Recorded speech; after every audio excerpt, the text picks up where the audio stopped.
Bonjour à tous, alors aujourd'hui je vais vous proposer ma recette de pizza sans pétris. Ma recette de pizza sans fesse. Bon, on va faire un cake. Bonjour, alors aujourd'hui je vais vous montrer ma recette à pâte à pizza sans pétrissage. Vous allez voir, c'est super simple et ça va vous faire gagner énormément de temps. Allez, top, c'est parti. Alors je vais commencer en fait, là pour une pâte à pizza de 500 g de farine, je vais commencer en fait avec l'eau. Alors je vais utiliser normalement 65% d'eau, bon ça fait l'équivalent de 325 g d'eau totale.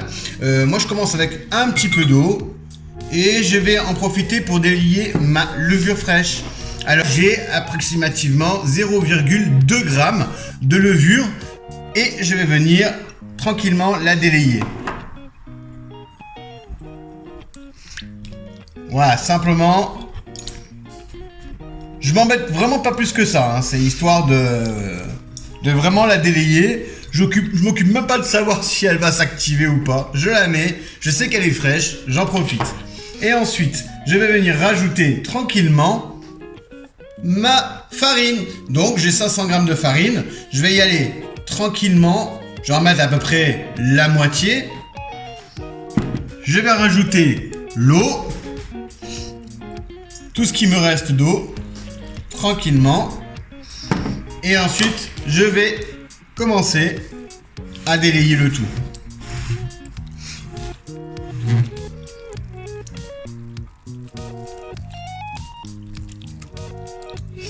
Ça va m'éviter les grumeaux.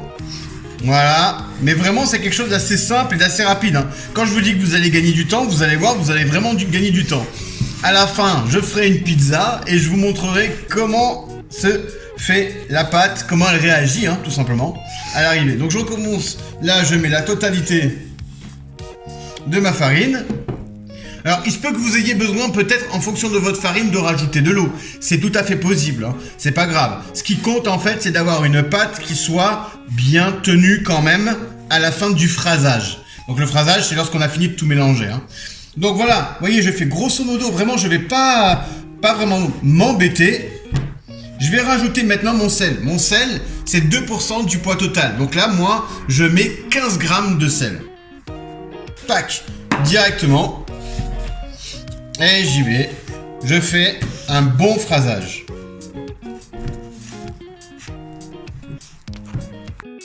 Voilà, alors maintenant, je vais vraiment un petit peu homogénéiser mon phrasage.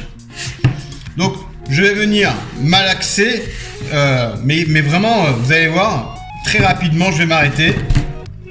Le but c'est pas justement de faire du pétrissage, c'est d'arriver en fait à homogénéiser un petit peu le sel, un petit peu la levure, etc. pour que la pâte elle puisse correctement en fait après pousser et que vos goûts ne soient pas non plus altérés. Si vous avez un peu de sel plus d'un côté que de l'autre, c'est pas top. Mais voilà, grosso modo, youpi, j'ai fini. Alors, une fois que j'ai fini mon petit phrasage, alors regardez, je la mets directement dans mon petit ramequin. Alors, c'est mieux qu'il soit avec des bords un peu hauts, ça facilite la pousse. Maintenant, je vais venir le fermer, et voilà.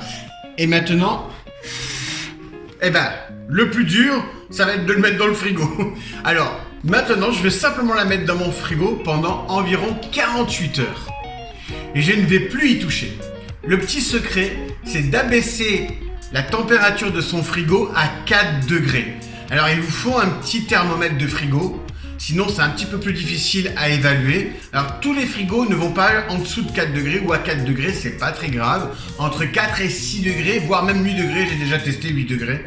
Mais l'idéal, c'est vraiment 4 degrés. Donc, dans votre frigo, au bout de 48 heures, et bloqué comme ça dans votre petite Tupperware. On se retrouve dans 48 heures.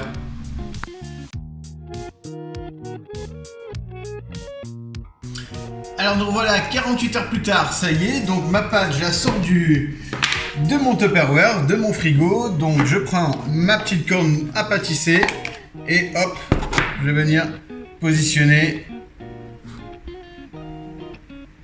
Hop là. Voilà, tranquillement. Donc, je vais juste venir la bouler un tout petit peu. Voilà. Et ensuite, maintenant, vous voyez, elle est toute molle, elle rebondit. Il y a des petites bulles de fermentation. Ça, c'est top. On va se régaler. Alors après, c'est tout simple. Moi, je vais venir la diviser en 3 pâtons. Je sais qu'avec ça, je peux faire 3 ou 4 petites pizzas.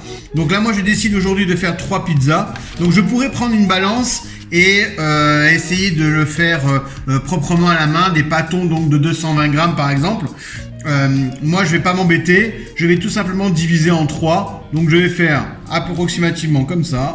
Voilà, 1, 2, 3. C'est juste pour la maison, hein, donc on n'a pas besoin d'être ultra précis. Maintenant, si vous voulez être précis, vous prenez une petite balance et vous le faites. Moi, j'ai un peu l'habitude, alors je vais sous-peser un petit peu mes pâtons.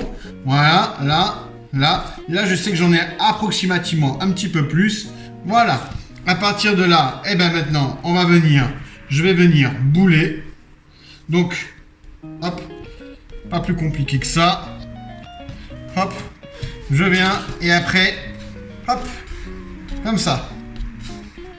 Je viens faire glisser ma petite boule, mon petit pâton, je le fais glisser. Comme ça, il prend forme, il prend corps. Et ensuite, on vient fermer ce qu'on appelle la clé. Je vais prendre un petit Tupperware, mettre un petit peu d'huile d'olive. Voilà. Hop. Je répartis bien. Je prends mon petit pâton. Je positionne un petit peu d'huile d'olive par-dessus, histoire de ne pas trop le sécher.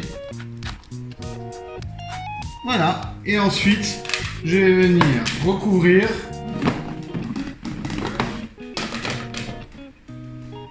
avec mon petit Tupperware. Voilà, je vais en faire donc 3 comme ça et je les laisse maintenant à température ambiante pendant 4 heures supplémentaires. Voilà, on se retrouve tout à l'heure pour la pizza.